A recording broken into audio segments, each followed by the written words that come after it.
My name is Victoria Howard and I'm the Formal Learning Manager at IWM North, and I'm going to talk about our schools project that we're doing there at the moment. We decided to do this project because we're quite a small site, IWM North, in Trafford Park. We don't have a lot of space, and we anticipated that with the great interest in the centenary that we thought we'd sort of not be able to meet demand and what schools and teachers want from us. And interestingly enough, we are actually booked out already for November 2014. We actually can't take any more bookings. So our anticipation was actually correct. So we wanted something else that we could offer. And then it kind of snowballed into various different things. We did our consultation as well with groups of teachers and what they wanted. And by and large, they wanted access to resources that were easy to find and categorised, because we've got loads of great stuff online, and we are gradually grouping things and providing resources that are grouped together. But for a while it would have been the onus on the teacher to kind of go through the different archives and find things that link, which a lot of teachers just don't have time to, or indeed perhaps sometimes the inclination. So we wanted to bring things together. Also, a need for knowledge.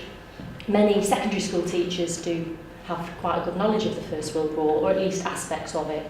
A lot of primary school teachers might be teaching this for the first time, so they would like some knowledge. They didn't have huge background knowledge in it. And also, similarly to your groups, they wanted the opportunity to be able to get a bit creative, get involved, perhaps be able to perform at the museum, display their work at the museum, and have a bit more involvement than perhaps normally. And so, yeah, that's my first slide. From our consultation, a lot of teachers said they were very interested in this aspect of it being a world war, home front, etc., etc.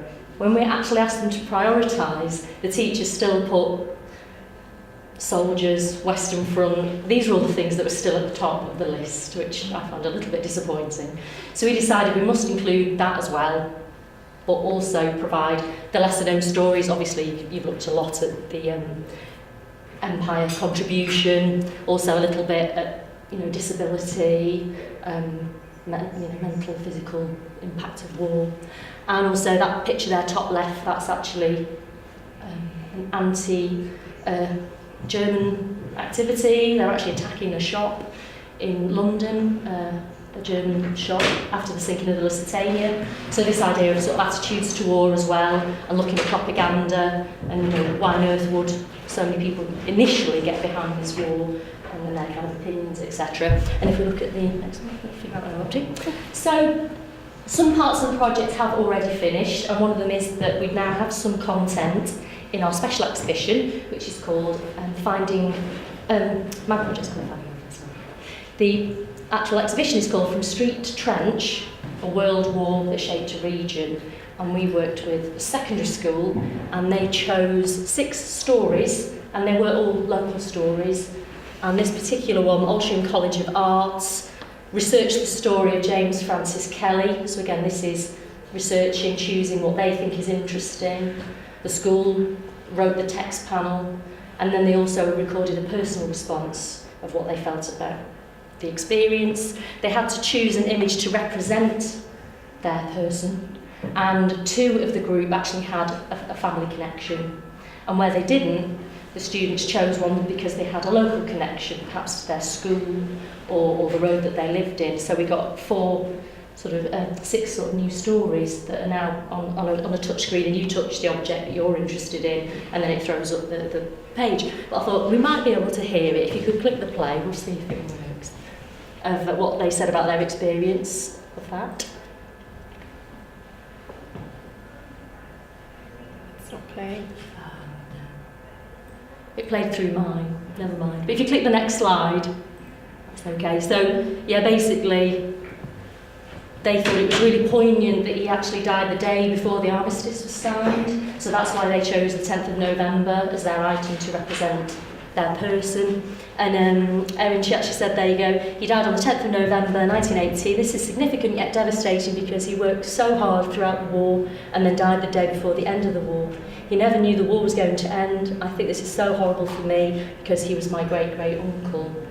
So really getting that sort of family, personal connection. But as we were discussing earlier, young students can make a connection because of perhaps age. They might be interested because they're the same age as them, or because it's somewhere near them, or a memorial that perhaps they pass every day, and making those sorts of links. It doesn't have to be a family connection, but in this case it was nice that we found someone who did have a family connection. And that is now on display, and it was really, the students got to again work with the people who were organising the exhibition. They had a text writing workshop. Some of the research of the actual choosing what was interesting they did find quite arduous, and I think if I were to do it again I would perhaps already narrow down that information a bit, like you've got the narrow sections of information. Had a little bit too much to read at certain points, but they're all absolutely thrilled. Obviously now it's in the museum and they can go and look at it, and they're all bringing their families to see it, so it's actually really nice. The next one's it then. Oh, do I skip to that? Wow. Has it skipped a few slides? Oh, it has. There we go. I thought it was a bit weird. There we go. So this idea of artistic responses as well, these are actually on display in the museum as well at the moment. This is part way through the process. They have actually been glazed now. I can't really take credit for this. This is a school that's borrowed some of our resources and have been inspired, but then they've actually worked themselves to create them. And they're actually models of houses. There's a street in Altrincham called Chapel Street, which King George V nicknamed the bravest little street in England, because out of this quite small street, 161 volunteered and 29 died. So there's a house for each person who died, and they did the research into that person. So they've got like sort of personal, it's quite unclear actually, but they've put things on the houses to represent how they felt about it, and also factual information. And it is really beautiful. What's the scale on it? Yeah, these houses, they're about this big. Okay. So they're kind of in a semicircle like that, Okay. and then there's one underneath, and that they do look, really huge. Okay. Like I say, they're involved in the project, but can't really take credit for how beautiful they actually are at all. But again, they're thrilled that they're on display, which is really nice. And if you go to our next one. Also just completed the drama strand of the project. We've worked with 4 schools, 2 secondary schools, one of which is a special school, and 2 primary schools. And they performed at the opening of our special exhibition. I just put this picture up because one of our groups actually took inspiration from a First World War game, and it's called From Private to Field Marshal, and they sort of acted out the bits on the game. So you can see here it says, mentioned in dispatches, conspicuous bravery in action promoted 1 rank. So they were kind of acting the board game out. And it was really nice.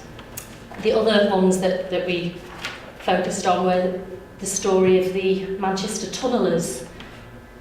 The subterranean war that was going on is another aspect that's often overlooked. Sounds like making a pun there. Not going on underground, people think about the trenches, but the actual fighting underground, was a horrific part of the war. Men were entombed sometimes. Because they were young, we didn't get them to look at that really. They were looking at more pride in their work, comradeship, friendship, and they put together a great piece, and they were looking at, and it was a process called clay kicking, which was very quiet, and it was a way of tunnelling virtually silently, and they did a performance about that. And we had another piece that was about being looked after and the kind of nurturing care and rehabilitation. That was in the primary school, and then the secondary school looked at letters and did a piece sort of letters to and fro-in, and it was quite a hectic day, but it went quite well. And for us it was amazing because one of the schools, well, 2 of the schools brought a huge amount of family members.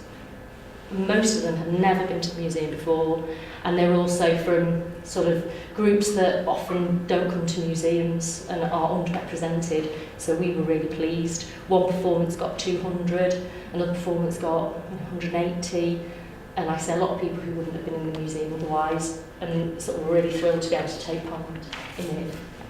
So that's worked out really nicely. And the evaluation that's come out, obviously we're still in the project, so it's not been all put together, but one of the little lads said, he was asked, what did he feel about it, and he said, I feel proud and confident now through taking part in this. And I was really pleased with that. And then some other things have come through, such as, I now realise that German people had a horrible time as well. which is a strange learning outcome, but it's just that broadening that perspective. Let's have a look at the next one, see if that applies. There you go. So I thought I'd bring some artefacts to pass around. And part of the project was putting together loan boxes. We've got 5. This is nothing particularly for museums, but IWM haven't really done loan boxes, I think, for a while, or traditionally ever really. They are a lot of administration and a lot of hard work, as I'm finding out. But some of the things we chose were, again, to broaden out that experience. I thought this was a particularly fascinating and quite horrific item, which you're welcome to have a look at and pass around. It's a prosthetic eyepiece. So it would have been used by someone who'd obviously lost an eye and part of their face. So showing that brutal impact of war. Because from our sessions on site, we found that this is a very powerful object. It is on display at IWM North.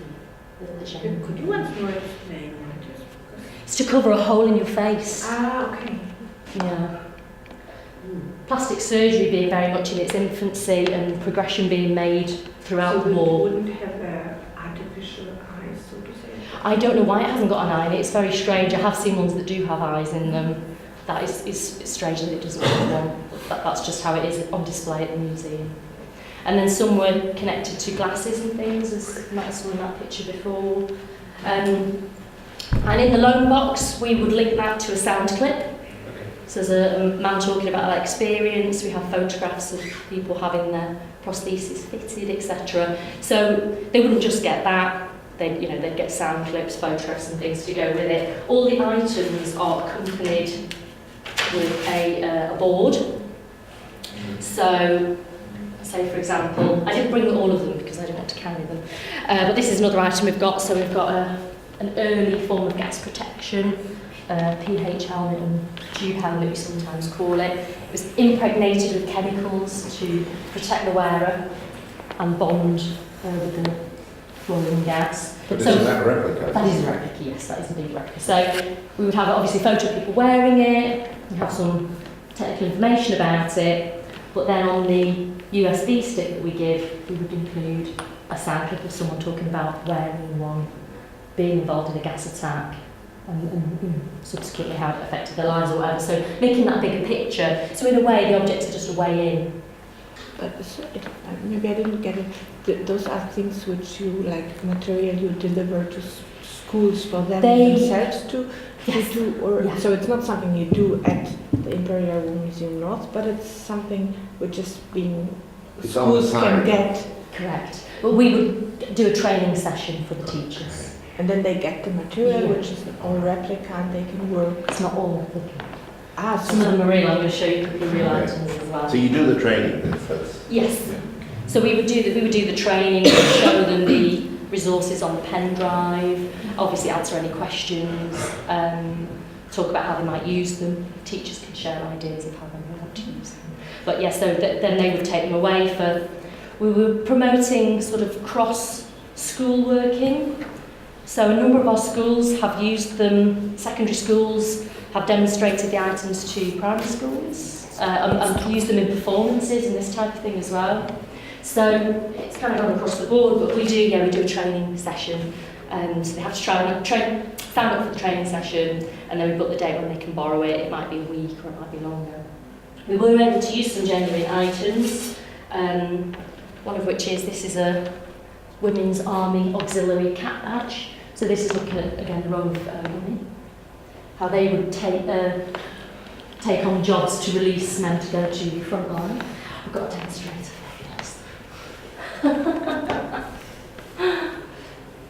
And how do you feel? Good. I'm sure as you can imagine, not remotely pleasant to wear for any length of time. Yeah, we're a photographer, actually.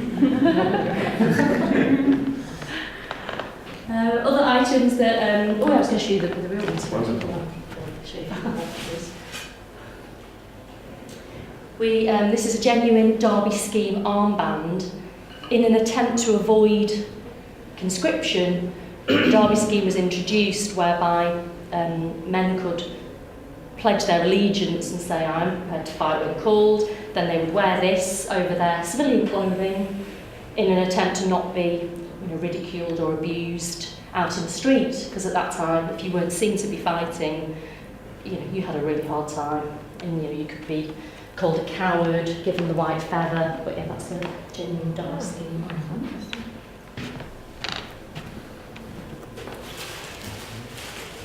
And the Princess Mary gift tent that was mentioned earlier, this is a nice talking point. This is a real one as well. It's a little bit tatty, but again, it's got the names of some of the allies around the outside, so it's quite interesting that it mentions Japan. It's really hard to read. Oh, obviously France, Russia, etc. Serbia's on there as well. So it's a nice talking point. Also, you can again bring in Empire troops. Indian soldiers got spices and burnt sweets. The British soldiers usually got cigarettes. And nurses near the front line got chocolate. Okay. And even nurses who smoked got chocolate, because it was said it was far too unladylike for ladies to smoke. So they could have chocolate or nothing really. And there was a stationery gift as well for soldiers who did this. We also have this. This is the thing that gave me trouble through customs. A button shiner. So soldiers would put it over their brass buttons and use that to not get polish on their clothing. So it's called a button stick, or a button shiner, it's sometimes known.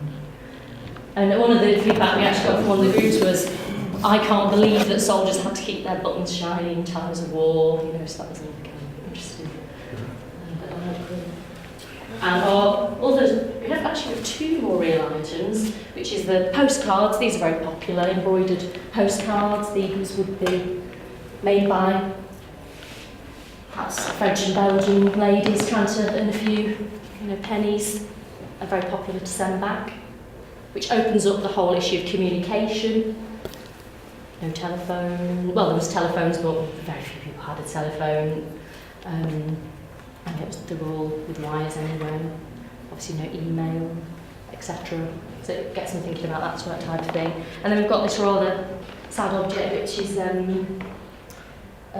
called the Next of Kin Memorial Plaque, and this was given to families of those who've lost a loved one. And they had their name here, and obviously it's very imperialistic sort of imagery, but they were produced and they were given to soldiers, not only British soldiers' families, but also ones from across the Empire as well. I've got my eye out for an Indian one. I've seen one, but I don't have one. Really good one. Other things that are quite popular are the little pigeon messenger carrier. So you put your little message in here, that would go on the pigeon's leg, and it would take your message. So that's really popular with the younger pupils.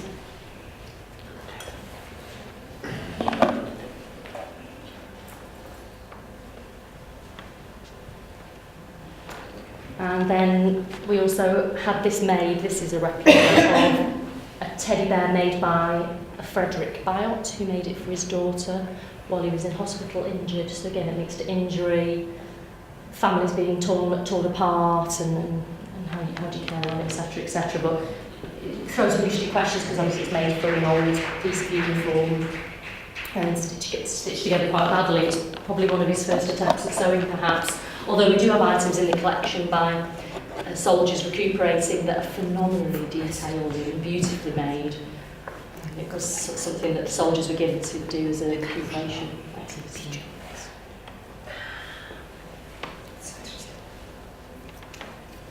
This again is clearly a replica. This is on display at, again, in the north. A replica army biscuit, so it means you can look at, again, food. Particularly near the beginning, it was a lot of tinned food, things like these hard army biscuits. Got some really good sound clips that the teacher could use with it. One of which is a soldier talking about making it into a kind of pudding. And then another one talks about putting holes in a can and making a grater, and then using the flour to make chapatis. So again, that links to the Indian soldier story. So there's a lot of things, but obviously your king and country need you, and this is how they feed you. Obviously links to propaganda of the time. You can talk about the feelings of the soldier writing that. Some of these were sent through the post. People made them into picture frames because they're so hard it could break your teeth. So it's those are cool stories. We thought that includes some hats. Everyone likes hats. So we've just got a regular soft cap like the soldier would have gone out with at the beginning of the war. We've got a munitions worker's bonnet, which looks a bit like a chef's hat. They're incredibly beautiful. Like there was a woman. What a beautiful sound. These are beautiful. Yeah. Yeah, British has always wonderful uniforms. Are there still replicas? The hats are, yeah. You should really manufacture them and sell them in a museum shop. I'll mention that. We thought we'd also include the feather. This was a symbol of cowardice. So if you were given the white feather in Britain at the time, that meant you were chicken, you were coward. It was a great insult to be given the white feather. Sorry, could I ask? Because I understand this, maybe I didn't hear it, because it's quite critical here. So Yes. it was like, it was in the post as a message. Oh, that one didn't go in the post, but some were written on and sent back in the post because they were so hard and arrived intact. But yeah, that person was clearly quite angry. Oh, it's like a sort of a personal protest, isn't it? Against the food that they're being given. And again, we've got sound clips. One soldier saying he didn't particularly mind the food, another saying how dreadful it was. So that, again, people sort of compare and sort of figure out what they think about it. Great Britain news. And they've got the putties that go around the bottom of your leg, and they were to keep, well, again, it was a borrow from the Indian Army. It was to stop things like leeches going up your trousers and to have it lashed around the bottom of your leg. Putty being a Hindi word for lengths of fabric or bandages, essentially. And it was a bit of uniform, the idea of, prior to the First World War. But again, it makes that strong link between the countries. And we also thought we'd include a sandbag. These are obviously quite easy to get hold of. But quite often the food was transported in these.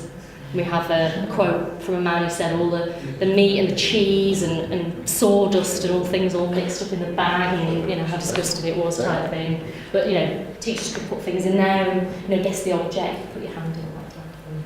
What I was slightly disappointed is that the teachers did say they wanted weaponry, which I didn't really want to include. We did make a compromise. I didn't bring it, but we've got a wooden replica rifle, because in the early days there was so short of materials to train with, they actually just used cut-out shape of a rifle, and it's wooden. So we included that, and also included a jam tin bomb.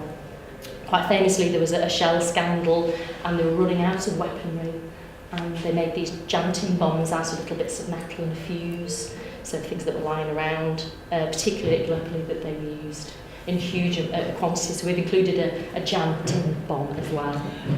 May I ask a bit connected to the question? I was lately in Brussels in a lecture by Jane Winter, which was less about history itself, but more about how the centenary is being celebrated in different countries in Europe. And he has this thesis, which was then sort of contested by my Irish and British colleagues, that in Great Britain mostly, but in general in Western Europe, we are now over this heroic memory, and this is all, the memory of World War I is a pacifist memory of suffering, war as being something very bad, full of suffering, so more speaking about victims, and non-heroic, yes, in that sense. And some of my colleagues, either Irish or British, were asking if it's really true for Great Britain now, and I'm wondering how you see it, the whole cinquentenary, but also how you would say, how is it taught in schools, or how you would... Because I think there's an element of that still mentioned- goes on. I mean, we come very much from the perspective it's the human impact of war on people. So we wouldn't tend to do a session and go, oh, he was a real hero. We would not do that, but I have heard teachers use that language. I don't know if you have. Yeah. So I think that still does go on. And even with the school that worked on Yeah, but there is another the issue. thing they Why- talked about why don't bravery you- and heroism, they did. So why don't you show that weaponry as an object, or I didn't want to kind of... or I think there's a kind of fascination with weaponry that I think is a bit worrying. Right. Like, oh, I want to hold a gun. Yeah. So we wanted to keep away from that, and we thought what would be more important is showing, the effect of a weapon, which is the prosthetic eye. That's the effect of a weapon. There's nothing sort of glamorous about holding a gun. There's definitely that thing you get when you're doing a workshop with, children of a certain age, or even adults. Yeah, well, I suppose that if you have a grenade or a weapon, there's that kind of. We wanted to kind of move away from that glamour, and when we do use them in the museum, we can control that. So, say for example, in my sessions sometimes I will use a hand grenade deactivated, but then I would say, okay, so we're looking at this. Now we're going to look at this man who's got an injury, and we're going to look at this, and then this is someone who was killed when he was 20. So you're controlling that kind of path, and then they think, oh, actually, well, that actually isn't that nice. But I was concerned that left to their own devices without us actually directly being there, the glamour of a grenade could be too much, really. I think getting away from the point. Addressing your point about how the centenary is going to be publicly reflected, I think certainly from the perspective of the museum, the new First World War exhibition is trying to get as balanced a account as possible. So it will have quotes from soldiers who actually quite enjoy being in the army, getting better food than they would if they were back in their factory in their sort of quite poor area of where they come from in the UK. So it's going to try and turn on its head a little bit some of the kind of very, all soldiers suffered and had a terrible time, and that this kind of discrepancy in regards to the number of men that were killed. I mean, you can't get away from the statistics that actually a lot of men were killed and injured, and that impact is quite significant. But certainly from the perspective of the museum, the exhibition is aiming to give the contemporary voice, how people felt at the time. A lot of people didn't think it was futile, and they did have a certain understanding about why they were fighting. But I do think that certainly the populist kind of projects are likely to happen, and certainly there is money from our government and from communities creating their own sort of projects linked to the First World War, that there could well be certainly elements of thinking about, we call it sort of the war poet sort of aspect of looking at the war as futile, a very sort of the lost generation, all those aspects, the kind of myths that have built up really since the 60s to a certain extent. I think there will still be quite a lot of that in popular events.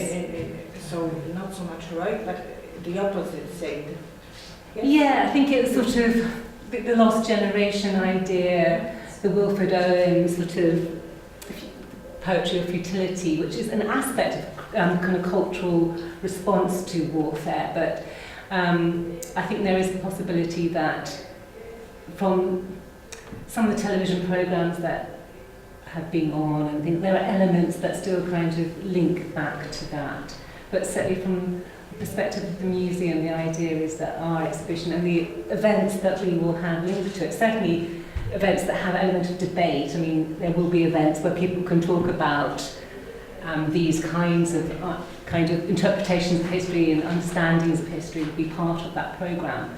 But the idea of the exhibition is that it's very much trying to think about, and of course, as we mentioned, our curators have to select. There's an element of choice in what they select to put in an exhibition. But actually what they're trying to do is to kind of get the perspective of the men and women at that time.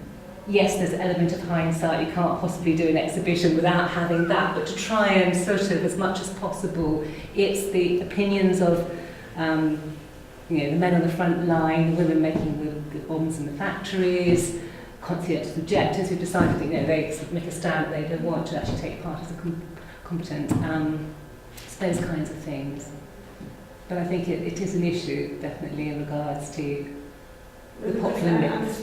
It's for me, I thought it's even sort of also easy going to say, okay, we now talk only about suffering, and there is of course, There war is is the last yes. instance, Yes. but finally, even from the objects you have here, like this armband, yes, you can Yes. see that it's also about people not going into war being seen as cowards because they were seen, and I guess they are still perceived so in Great Britain as going into a just war, yes? It's also in a way maybe easy going to say, well, it's all about suffering and it was all bad and... I mean, I think the populist view is that it was a futile war. Yes. In the UK, Yeah, definitely. futile, yeah. That is the populist view by far. But you know, in our sessions, we, you know, I often use the photograph of people celebrating the outbreak of war. And this is something, you know, the students can't kind of comprehend. I wish I'd have brought it now, actually, but there's everyone like waving their hats because they're celebrating it going to war. And you say, well, what is this photograph? And they go, oh, they're celebrating the end of the war. And you go, no, they're celebrating the start. So trying to get them to think about what the people at the time might have been thinking is kind of what the exhibition's trying to do, isn't it? Looking at that contemporary from lots of different points of view. Not everybody celebrated, but that idea that it's definitely. And part of that obviously is that the government propagated their own sort of information that was being fed in regards to getting that sort of public reaction. Yeah. Because we are absolutely used to these pictures of German soldiers starting the war, this euphoria of a German. There's a lot of illustration material on this, and you have this very big number of British photos. Yes, there are elements like that, yeah. Yeah, but I think one of the things about the exhibition's trying to do as well is to kind of actually, I think there is a temptation in the popular view to try and have a simple narrative, and I think that gets overextended and applied to everybody. Right. And so the idea behind the exhibition is to try and actually unpick it and think about the diversity of experience. Right. So yes, there are people who were celebrating the beginning of the war, but even that, it's not everybody. You know, there were people who were very worried about it. But the overwhelming view at the time was that this was a just war, and that so even if they weren't celebrating it, most people supported the war, and that may have their opinions of the war and may have gone up and down, but the general idea that there was still general support throughout the war, that is something that's quite new for a lot of general public, modern general public. And so one of the things is just kind of showing what the most common views of the time, but also trying to show the diversity, and that for every person who did think that, you did have people who felt differently, of course, you know, and trying to get that to come across as well. So I think the example of the food is that, you know, is a really good one, because, you know, I think you ask the students, they say, oh yes, everyone thought the food was awful. Well, actually that's not true, because for many people who, you know, were from the poorer end of society, it marked a step up. So joining the army for them was a positive improvement in their lifestyle for some people. And so, you know, it's the museum exhibition is trying to deal with some of that as well, and trying to debunk, to try and challenge some of these myths, this kind of very simple narrative that's kind of developed over the last 100 years in Britain, that has become the war was a waste of time, everybody hated it, and everyone was glad when it finished. Wasn't it a waste of time? And that's, you know, I'm being very, very simplistic there, right, but, you know, it's those kind of myths that the museum is trying to challenge, whilst bringing in that diversity as well, to try and show the complexities.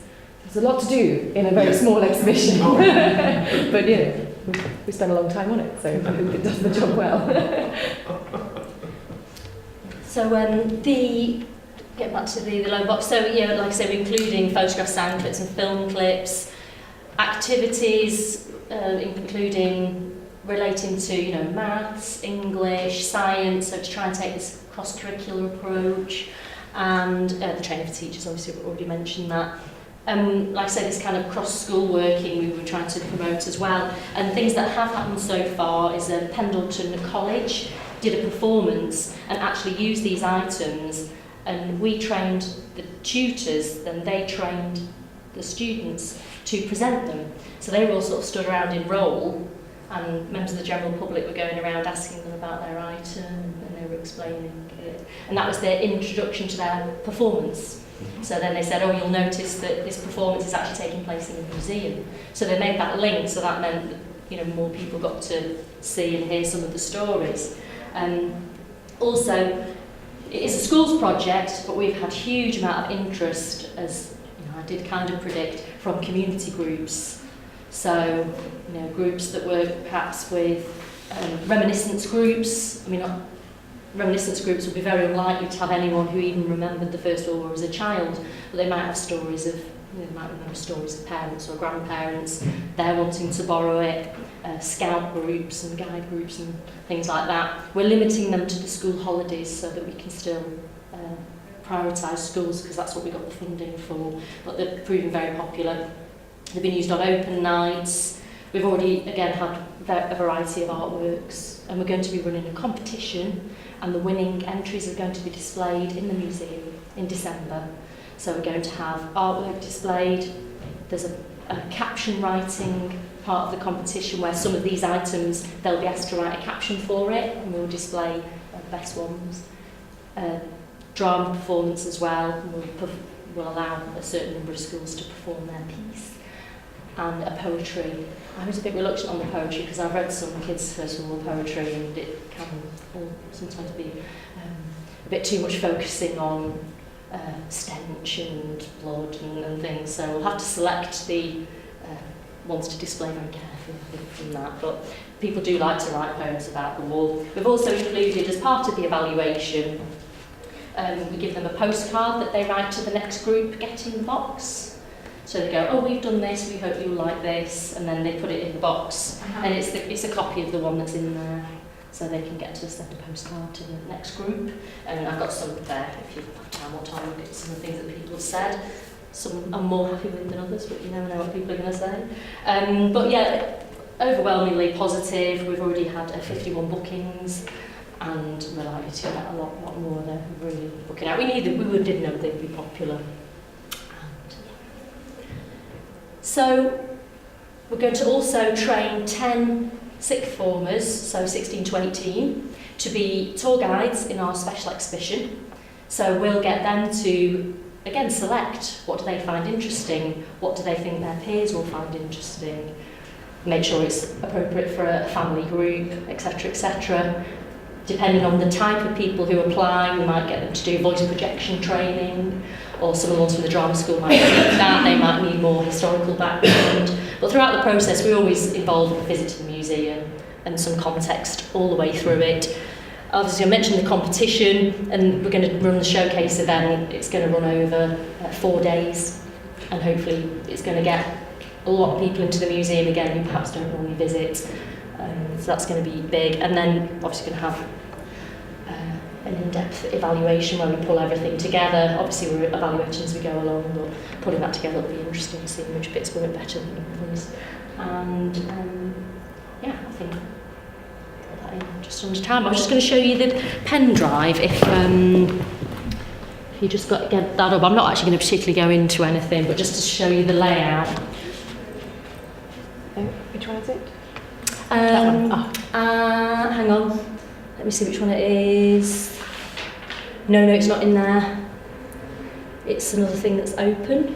Oh, so it's just gone. It's another pen drive. I think it might be that one. That one. That's it.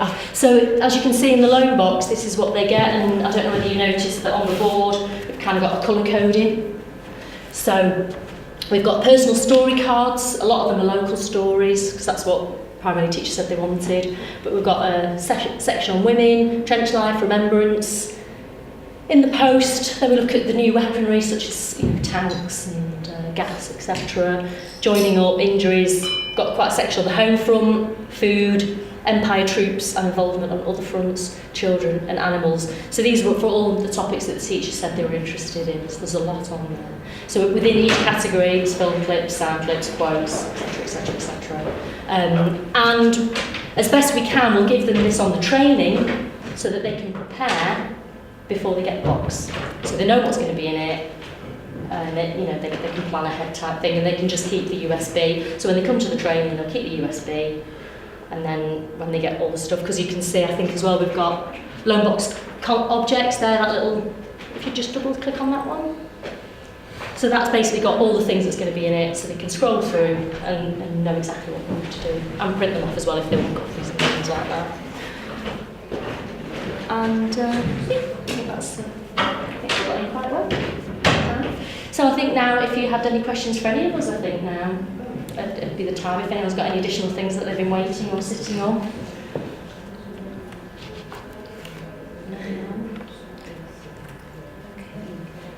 Maybe just, but it's just another thing. So in general, because you're an officer for formal learning, so formal learning would be interpreted as everything which is not in the house, but for schools to do it within the regular curriculum. Yes. Yeah.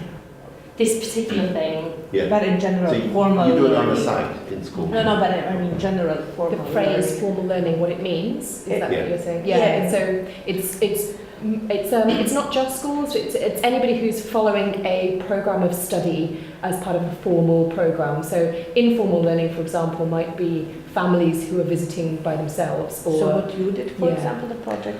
it was kind of because our school projects would be formal learning, but our summer school projects would be informal learning. Okay, no, because those students, although they are of school age, were choosing to do it, and it was nothing to do with what they were doing in school. So it kind of, what we do kind of bridges both, I guess. Right. But I guess when we refer to our formal learning programme, it generally means schools who are visiting the museum and who have some kind of input from us, a session or something else like that. And so, say informal learning at North, that might include very similar activities. We do object handling in the gallery, and anyone can come and we get things out and chat about them. Also, we do storytelling sessions for real littlies. We use puppets and objects and things. So there's lots of informal learning going on all the time. And this, this is just one aspect of the formal learning programme. For the centenary, schools are still going to be able to book our on-site learning sessions with mainly real objects, mainly not all. And they will also be able to book a session with an in-character person, so someone being a munitions factory worker, or they might want to book, we've got a new storytelling session called Abdul and Ali's First World War. We've got two little puppets and their stories, so there's still the stuff that you can book. This was kind of like a dip edition programme project to go on top. Thank you very much. Thank you. If anything else occurs to you, do just come and find us. We're here all day. Thank you very much. Thank you.